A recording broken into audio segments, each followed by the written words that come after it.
Yo tout le monde, c'est votre débrief par rapport au match Villarreal-Barça qui se déroulait donc pour la Liga, match bien évidemment important, je ne vais pas vous répéter à chaque fois la même chose, mais chaque match de cette fin de saison sera très important pour le Barça. Et donc voilà, on va commencer directement par les compos, surtout côté Barça. Ce qu'il y a comme changement par rapport à la dernière fois, c'est que Dest est mis en place à la place de Sergio Roberto qui n'avait pas vraiment fait un bon match, genre pas du tout. Et après Dembélé est encore une fois sur le banc, donc voilà. Il y a aussi un petit truc, c'est par rapport à Pedri. Alors lui, il est encore titulaire, on verra plus tard, mais pour moi, c'était pas une bonne idée du tout. On va commencer par le match, et ce qu'il faut dire, c'est que Villarreal, c'est quand même pas n'importe quelle équipe non plus, hein. Je affiche leur compo. Ils savent quand même jouer tout ça, et par rapport à leur style de jeu, ce qui m'a assez surpris, c'est qu'ils ont joué, on va dire, d'un style de jeu très ressemblant à celui du Barça, dans le sens où ils pressaient beaucoup, il y avait un gros contre-pressing aussi, et ils voulaient avoir la balle en fait. Donc ils sont vraiment venus pour jouer tout ça. Et dans cette idée-là, je me suis dit que pourquoi pas Dembélé aurait pu apporter quelque chose. Pas à la place de Griezmann, peut-être par rapport à Pedri. Imaginez une attaque à 3 avec Dembélé, Messi, Griezmann, il aurait pu apporter beaucoup des appels en profondeur, tout ça. Après ça, c'est qu'une idée que je vous donne, mais voilà. Ce qu'il faut dire, c'est qu'à la 15e minute de jeu, le match commence vraiment parce qu'il y a un énorme loupé de la part de Frenkie de Jong sur un centre magnifique de Jordi Alba. Il est seul face au but et le gardien arrive à l'arrêter. La balle, elle revient, elle touche le poteau, il peut encore la frapper, elle passe entre les jambes, la balle, il s'est complètement loupé. Et là-dessus, il a complètement fait n'importe quoi. Après, dans son appel, ça a été très très bon ce qu'il a fait. Mais à la finition, il aurait clairement dû la mettre. Pour moi, ça devait être 1-0 à ce moment-là. Mais il s'est loupé. Et après ça, le Barça était un petit peu mieux dans leur match, tout ça. Mais il y a eu une action de Pau Torres qui a mis à mal cette équipe-là. C'est à la 26e minute de jeu. Ils arrivent même à marquer Villarreal. En gros, Pau Torres, il met un crochet à Lionel Messi, il le met dans le vent. Et puis il avance balle au pied. En fait, personne ne lui met la pression ou quoi. Il avance tranquillement. Et puis il fait une passe en profondeur de je sais pas combien de mètres pour Chukwueze, parce qu'il y avait un grand espace, hein. Et après là, Jordi Alba, en fait, il veut tacler, mais il se loupe complètement. Là, il devrait rester debout, c'était le dernier défenseur côté Barça, et il se jette directement comme un imbécile, pour preuve qu'il ne sait clairement pas défendre. Et voilà, Chukwueze, lui, il avance, et puis Ter Stegen aussi veut sortir. C'est rare qu'il sort un Ter Stegen, mais là, il est sorti, et il s'est complètement loupé. Donc au final, ça fait que le Barça encaisse un but, et c'est 1-0 pour Villarreal, alors qu'ils n'ont pas trop été dangereux, contrairement au Barça jusqu'à présent.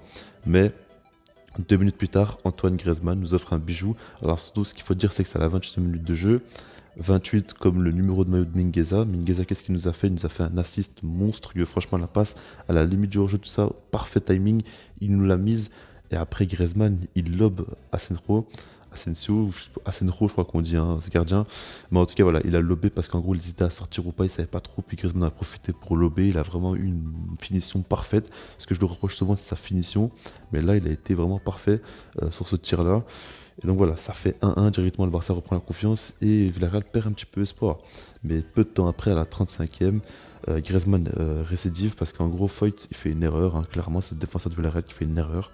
Il veut la passer en train à son gardien, mais Griezmann avait anticipé, il était venu et il a frappé en un temps. Parfaite finition, encore une fois. Griezmann qui met un doublé, qui met le Barça dans les meilleures conditions pour gagner ce match-là. Et franchement, il nous fait une grande première mi-temps, il n'y a rien à dire parce qu'il défend énormément, il court beaucoup, il presse beaucoup. Il apporte beaucoup dans le jeu, tout ça, et en même temps la finition, il est là. Donc franchement, c'est un gros match de sa part, il montre vraiment en confiance, et il mérite clairement ce qui lui arrive en ce moment au niveau des buts, tout ça. Après, ce que j'aurais à dire par rapport à ce premier mi-temps là, c'est par rapport à Pedri. Il faut vraiment en parler, il faut ouvrir un débat. Pour moi, franchement, c'est pas normal qu'il joue autant. Et en fait, là, ce match-là, on peut dire ce qu'on veut, le premier mi-temps, il a vraiment été très mauvais. Pedri, et pour moi, c'est logique. On voit que dans ses passes, il est moins précis, tout ça, mais c'est parce qu'il est cramé. On a vu lors du dernier match qu'il était complètement cramé, mais Ronald Koeman veut tout faire pour qu'il joue à tout prix, je sais pas quoi. Il va à chaque fois le mettre titulaire. Pour moi, c'est pas normal. Il a seulement 18 ans, faut pas l'oublier. Il doit pas jouer tous les matchs du Barça. Il doit avoir un peu de rotation. Il y a des joueurs comme Pjanic, Moriba, Riqui Puig, ils sont pas là pour serrer le banc jusqu'à la fin de la saison. Ok, tous les matchs sont importants, tout ça.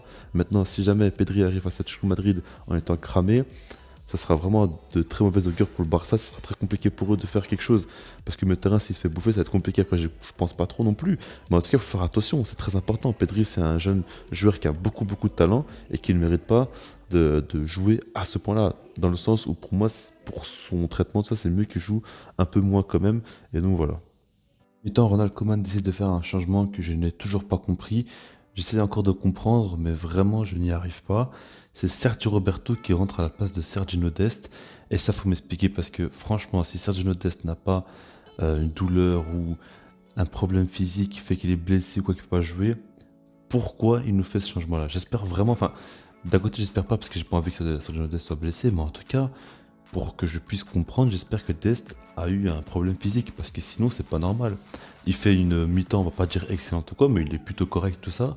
Et quand on sait que le dernier match à Roberto a été catastrophique, je comprends vraiment pas. Et pour moi, c'est par rapport au statut que Sergio Roberto a, c'est pour ça qu'il rentre, parce que je ne comprends absolument pas.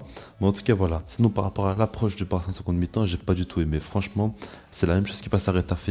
Le Barça qui gagne la première mi-temps, mène au score, tout ça, et en seconde mi-temps, ils relâchent complètement et ils attendent un petit peu l'adversaire pour partir en compte, tout ça. Et ça, je déteste voir ça au Barça.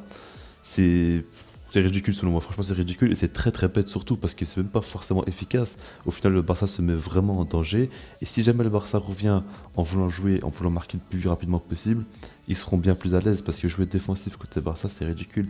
On est très très mauvais défensivement et on le sait très bien, c'est notre principal défaut et pourtant Onalcoman décide de faire jouer les joueurs sur ça. Pour moi, c'est vraiment, vraiment bête, hein. Et à chaque fois, on se met en danger comme ça, très bêtement. Mais en tout cas, voilà. Après, donc, la position est assez équilibrée, tout ça. Le Barça crée pas vraiment de danger. On voit beaucoup, beaucoup moins Griezmann. Même les joueurs en général, même Léo Messi, hein, il aura vraiment pas fait un si bon match que ça. Et ce qu'il faut dire surtout, c'est que la 65e minute de jeu, il y a eu Trigueros qui a fait une faute mais vraiment choquante. Il aurait pu clairement casser la cheville de Léo Messi. Et donc il a pris directement un carton rouge. C'est normal, c'est totalement mérité. Mais franchement, la faute, elle est très très grave. Et heureusement que Messi est vraiment très solide parce que sinon, il aurait pu avoir une fin de saison là clairement. Et ça aurait fait beaucoup beaucoup de mal au Barça. En tout cas, heureusement qu'il n'a rien. Et voilà, après ça, il s'est pas passé grand chose dans le match. Et ce que j'aimerais dire, c'est que De Jong, en premier temps, il a fait un énorme raté. En seconde mi-temps, il le refait encore une fois. Il rate un face-à-face. Et ça c'est dur hein, pour lui. Heureusement que le Barça n'encaisse pas un but. Au final on fasse un match nul ou quoi alors qu'il y a deux occasions énormes qu'il a loupées. Je pense qu'il s'en serait énormément voulu. Mais au final on s'en sort bien par rapport au résultat. Mais au niveau du contenu, la seconde mi-temps, franchement j'ai pas aimé du tout. Le Barça n'a plus proposé grand chose. Ils n'ont plus rien fait. Pedri pour moi il est resté trop longtemps sur la pelouse. Je comprends pas. Normalement dès le début de la seconde mi-temps il devait plus être là. Et au final il a été là encore. Ça ne servait à rien parce qu'il n'était pas du tout dedans non plus. Et c'est normal parce que physiquement, comme je l'ai dit, il est complètement cuit. Mais après, franchement, dans le jeu, ça a été très poussif tout ça. Le Barça a concédé quelques occasions alors qu'on ne joue plus qu'un attaquant, euh, un véritable attaquant côté Villarreal. Et pourtant, on arrive à être en danger. Même 10 contre 11, on arrivait quelquefois à être en danger. Franchement, j'ai pas du tout été satisfait. C'est la même chose que face à Retafe la dernière fois, sauf que la dernière fois, il y a eu quelques occasions contre-attaque et là, on avait réussi à marquer. Cette fois-ci, non. Et ça a fait la différence dans le côté négatif. En tout cas, voilà, le principal a été fait. Le Barça a pris encore une fois 3 points. Il leur reste plus qu'un match de retard maintenant par rapport au Real Madrid. Et même en général, ils ont un match de retard parce qu'Atlético Madrid va jouer ce soir et du coup, ils auront encore un match en moins, le Barça. Mais en tout cas, voilà, on est quand même sur une très très bonne lancée et là, on peut clairement jouer le titre cette saison. On espère vraiment que le Barça va continuer comme ça, surtout à progresser et que Ronald Koeman aussi va arrêter de faire jouer Sergio Roberto parce qu'il va nous faire perdre la Liga et aussi au milieu de terrain faire un petit peu de tournée, reposer si possible De Jong et Pedri un petit peu parce qu'on le sent un petit peu cramé et ça va être dur de terminer la saison avec eux s'ils sont cramés. Moi, en tout cas, voilà, dites-moi comment ça s'est passé, sinon moi je vous dis peace.